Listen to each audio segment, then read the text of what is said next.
गांव में गोपाल नाम का एक 12 साल का लड़का और उसकी 10 साल की बहन रूपा रहते थे। दोनों भाई बहन भगवान कृष्ण के बहुत बड़े भक्त थे। गोपाल को भगवान कृष्ण की बाल लीलाएं बहुत पसंद थी और वह अक्सर अपने दोस्तों के साथ कृष्ण की तरह मटकी फोड़ने की खेल खेला करता था। रूपा को भी कृष्ण की बांसुरी की धुन सुनने का बहुत शौक था और वह अक्सर मंदिर में जाकर भगवान के भजन गाया करती थी।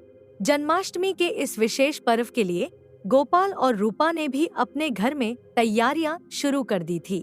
गोपाल ने अपने दोस्तों के साथ मिलकर मटकी फोड़ने की योजना बनाई, जबकि रूपा ने मंदिर में कृष्ण की झांकी सजाने की जिम्मेदारी ली। दोनों बच्चे इस पर्व को अपने जीवन का सबसे यादगार बनाना चाहते थे। एक दिन जब गोपाल और रूपा अपने दादाजी के पास बैठे थे, तो रूपा ने उनसे पूछा, दादाजी, कृष्ण जन्माष्टमी का महत्व क्या है? हम इसे क्यों मनाते हैं? दादाजी मुस्कुराए और बोले, बच्चों, भगवान कृष्ण का जन्म अधर्म और अत्याचार का नाश करने के लिए हुआ था। जब मथुरा का राजा कंस अपनी प्रजा पर अत्याचार कर रहा था, तो भगवान विष्णु ने कृष्ण के रूप में अवतार लिया। कृष्ण ने अपने बाल रूप में ही अनेक चमत्कार दिखाए और अंत में कंस का वध कर लोगों को उसकी क्रूरता से मुक्त किया। इसलिए हम कृष्ण जन्माष्टमी का पर्व मनाते हैं, ताकि हम अपने जीवन में भी अधर्म और अन्याय का विरोध कर सकें और भगवान की भक्ति से अपना जीवन सार्थक बना सकें। गोपाल ने दादाजी की बातें ध्यान से सुनी और उत्सुकता से कहा, दादाजी, इस बार हम इस पर्व को और भी श्रद्धा और भक्ति के साथ मनाएंगे। जन्माष्टमी के दिन गोपाल और रूपा ने सुबह से ही तैयारी शुरू कर दी थी। गोपाल ने अपने दोस्तों के साथ मिलकर मंदिर के बाहर मटकी फोड़ने की प्रतियोगिता का आयोजन किया। वह अपने दोस्तों को समझा रहा था कि कैसे वे एक मानव पिरामिड बनाएंगे और ऊंचे बांस पर लटकी मटकी तक पहुंचेंगे। वहीं रूपा मंदिर में कृष्ण की मूर्ति को सजाने में लगी हुई थी। वह फूलों की मालाएं बना रही थी, पालने को सजाने में जुटी थी और राधा कृष्ण की सुंदर झांकी बना रही थी। मुझे यह स्थान उतना ही सुंदर बनाना है जितना कि कृष्ण को घर को बताया गया, हर एक चीज परफेक्ट। शाम होते होते गांव के लोग मंदिर के पास जमा हो गए थे। हर कोई मटकी फोड़ने की प्रतियोगिता देखने के लिए उत्सुक था। गोपाल ने अपने दोस्तों के साथ मिलकर मानव पिरामिड बनाया और वह मटकी की ओर बढ़ा। भीड़ ने जयकारे लगाए। जैसे ही गोपाल मटकी तक पहुंचा और उसे फोड़ दिया, माखन और दही बह निकला। गोपाल ने अपने दोस्तों के साथ मिलकर इसे प्रसाद के रूप में ग्रहण किया। भीड़ ने तालियों की गूंज में उनका स्वागत किया। गांव वाले, वाह गोपाल, तुमने कर दिखाया।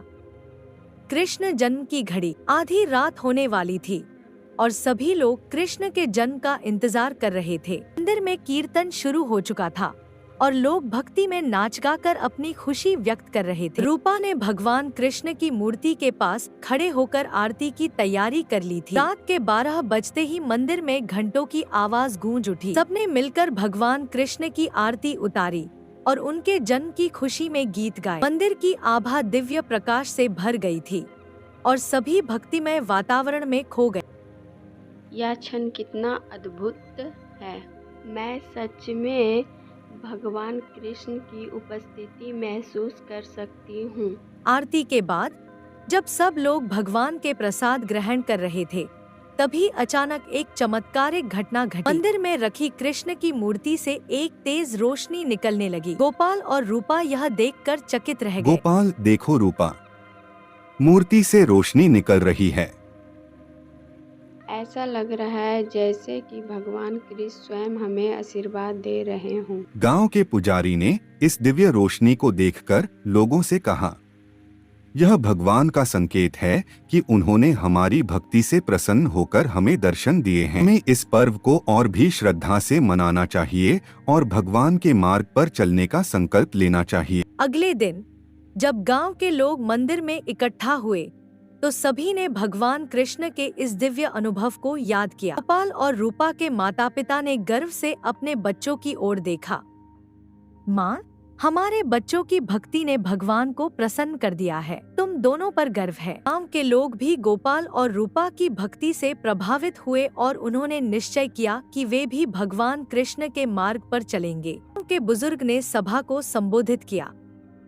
गांव के बुजुर्ग, आइए हम सब भगवान कृष्ण को अपने हृदय में रखें और उनके उपदेशों पर चलें। इस प्रकार कृष्ण जन्माष्टमी का यह उत्सव गांव के लोगों के लिए एक आनंदमय और आत्मिक अनुभव बन गया। कृष्ण जन्माष्टमी का पर्व हमें भगवान के प्रति अटूट भक्ति और अधर्म के खिलाफ खड़े होने की प्रेरणा देता है। गोपाल और रूपा की भक्ति ने गांव के लोगों को यह सिखाया कि जब हम भगवान की भक्ति सच्चे मन से करते हैं तो भगवान स्वयं हमारी रक्षा और मार्गदर्शन करते हैं। इस प्रकार हर साल इस पर्व को और भी भव्यता से मनाया जाने लगा और गांव के लोग भगवान कृष्ण की कृपा से अपने जीवन को सुखमय और समृद्ध बनाने लगे।